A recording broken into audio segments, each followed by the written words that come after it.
Warner on the Mandocaster. Bill Whitbeck on the electric bass. Tom Van Skyke on the drums. And a very special guest and good friend, Lloyd Maines, ladies and gentlemen.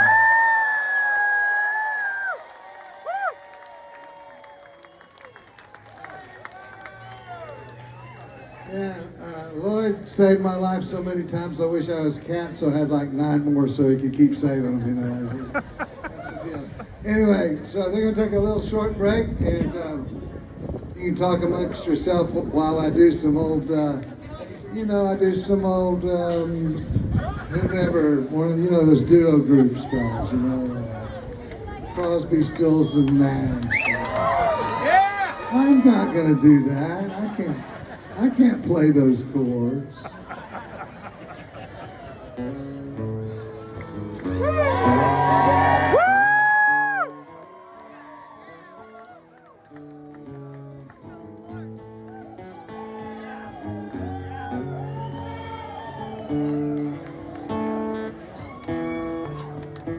This old porch, just a big old red and white purple glow, standing under a mesquite tree.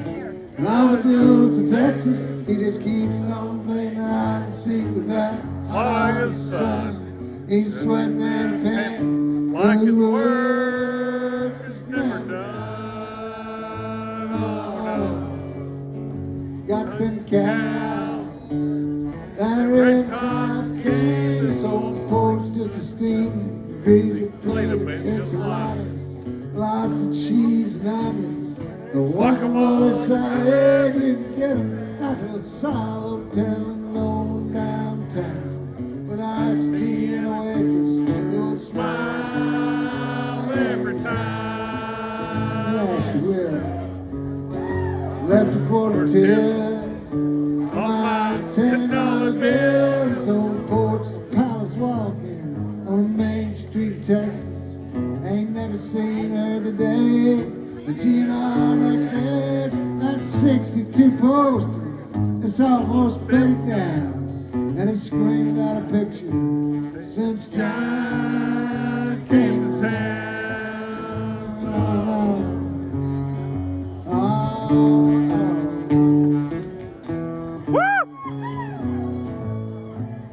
When I first started playing music, I had about 7 songs. And I'd go and get some gig where they wanted me to play an hour and a half.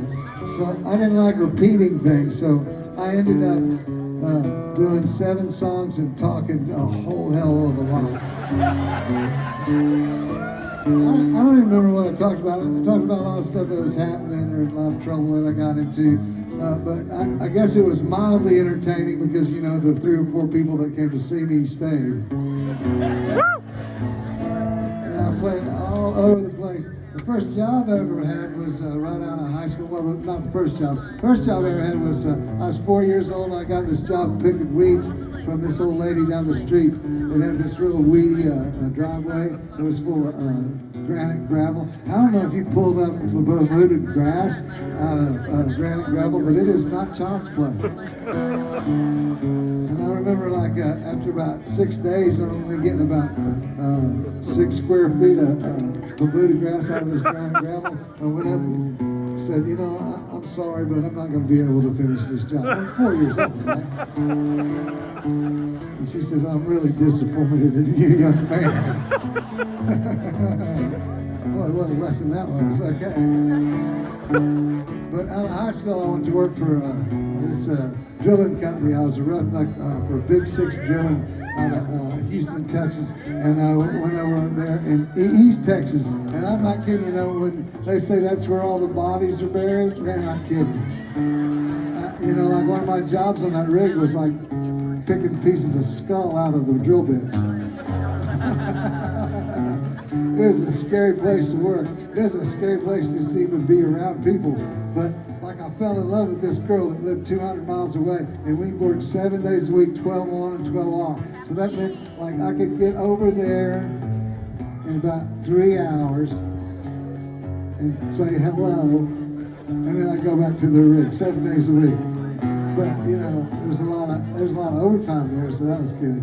But I can't imagine how I could have been so stupid. But like at the end of that summer, I was mad. They loved this girl, man, and I was thinking, oh, you know, like maybe getting married to her or whatever and stuff. And then I get to the end of the year and get my last paycheck, and I go over there and think, oh boy, this is freedom. You know, I'm going to get to hang out with Debbie forever and ever, and go to the donut shop and eat bear claws and kiss a lot.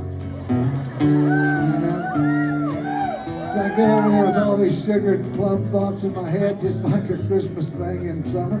And I thought, oh boy, she's going to be so excited. So I get there to the door and I said, how's it going? She said, it's going really well. I said, oh, that's great, because I'm off work now. I even got some money. She says, yeah, it's really going good because, you know, your best friend Doug in high school. I said, yeah. She said, I'm going out with him now. What a bummer. I remember driving up to College Station like my first days in Texas A&M.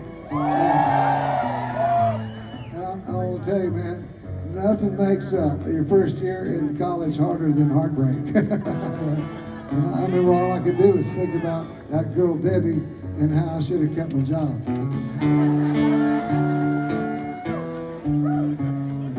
But I had a good time in College Station because, you know, it wasn't all that difficult. Well, it was difficult for me, but it wasn't difficult for a lot of my friends who did most of my homework for me.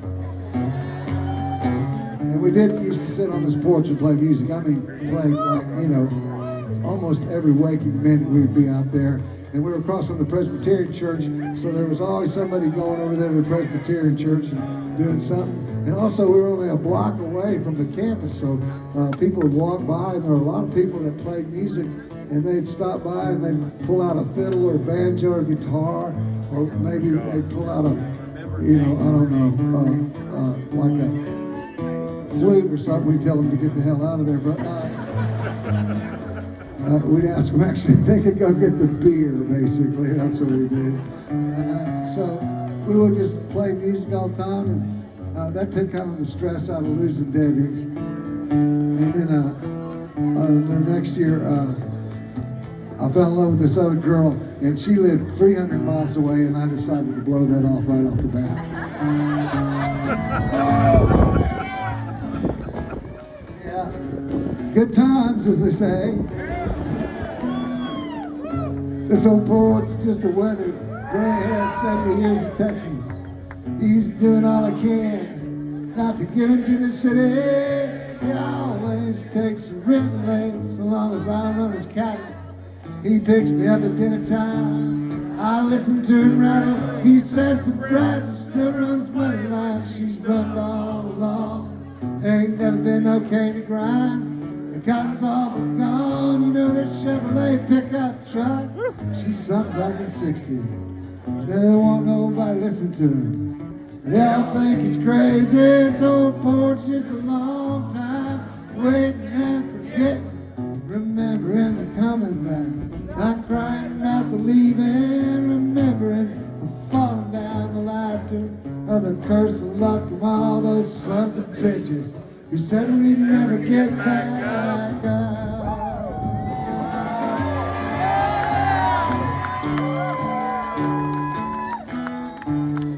This old porch is just a big old red and white urban bull standing under a mesquite tree. And I will do as they just keeps on playing out of seat with that hot August sun. He's sweating in a pen, his work is never done. No, I don't know a whole lot of old bulls in my life. As a matter of fact, I am one. Their work is never done.